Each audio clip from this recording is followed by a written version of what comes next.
שלום, כאן שירלי נאווי מתלוי ארסלים, ארסלים COIL. היום אנחנו נלמד איך תולים ארסל על תקרת בטון באופן בטיחותי. באופן כללי יש כמה סוגי תקרות. תקרת גבס זו תקרה שהיא קצת יותר בעייתית, אתם מוזמנים להתקשר אלינו בשביל להתייעץ. תקרת רביץ. תקרת רביץ יש קורות רוחב שעליהם אפשר להתחבר ולתלות את הארסל.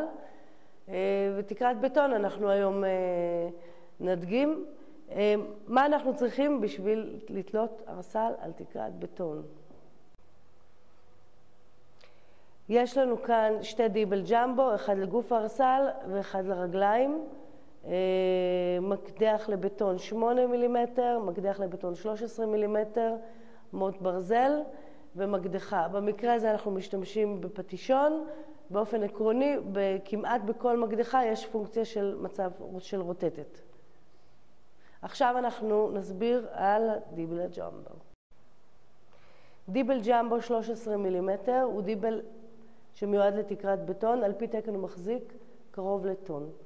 הדיבל עצמו מחולק לשלוש חלקים, כנפיים ווו. הדיבל פועל באופן כזה שהכנפיים נפתחות בתוך הקיר כשהאום נדחף לתוכם.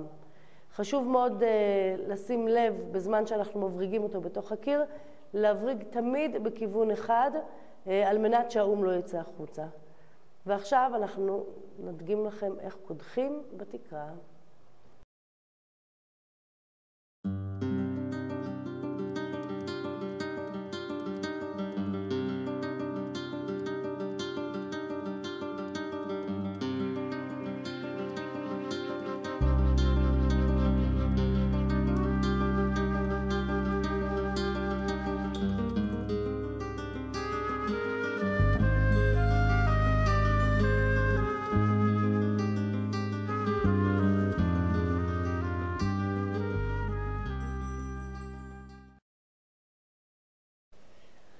וכך לאחר שחיברנו את ברגי הג'מבו לתקרה, אפשר לתלות את הארסל. יש אפשרות לתלות את הארסל בשתי נקודות שונות, גוף הארסל בוו אחד והרגליים בוו שני.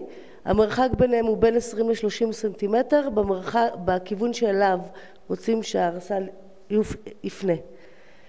אפשרות שנייה היא לתלות גם את הרגליים וגם את גוף הארסל מאותה הנקודה. באופן כללי אתם מוזמנים ליהנות, לשבת על הארסל, כמובן לפני שיושבים בפעם הראשונה לבדוק שהוו מחובר היטב.